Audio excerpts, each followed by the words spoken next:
วันแห่งความสุขขอในมื้อนี้แมนจงนมัสการจงนมัสการ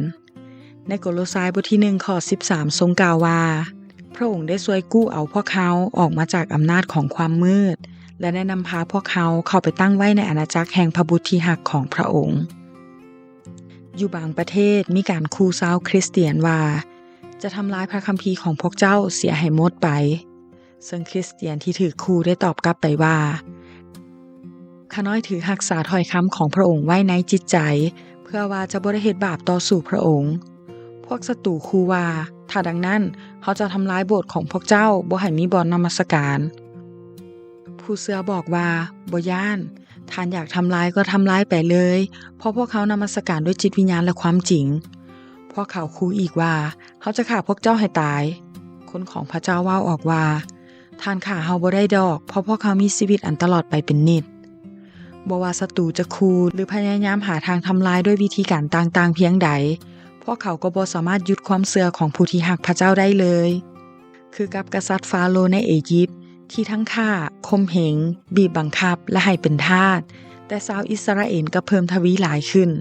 ถึงแม้นว่าเบิ่งคือว่าจะถูกปะทิ่มแล้วแต่พระเจ้าก็ทรงเฝ้าเบิ่งอยู่และทรงรู้สภาพความเป็นไปของพวกเขา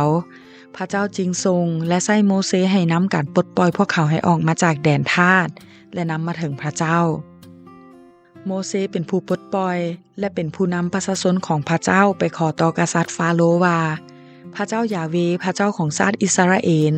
บอกว่าจงปล่อยประชาชนของเฮาไปยังถิ่นแห่งแล้งกันดารเพื่อพวกเขาจะได้จัดเทศกาลย่องยอถวายเกียรติแก่เฮา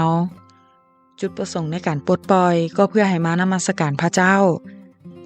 คำนี้เน้นและย้ำหลายครั้งในพระคำอพยพเสียงประกาศนี้ยังดังก้องอยู่ตลอดว่าจงปล่อยประชาชนของเฮาไปนมัสการอีกอย่างคำว่านมัสการในภาษาเฮบรูเป็นคำเดียวกับคำว่าเป็นทาสรับใช้อิสราเอลเป็นทาสของคนอียิปต์อยู่ในความเป็นทาสรับใช้ในฐานะทาสแต่บัดนี้พระเจ้าได้ปลดปล่อยพวกเขาให้ออกมาจากการเป็นทาสแล้วเพื่อพวกเขาจะนมัสการพระองค์ผู้เป็นพระเจ้าแห่งบรรพบุรุษได้ข้อคิดเมื่อคนตกเป็นทาสของพวกผีปีศาจ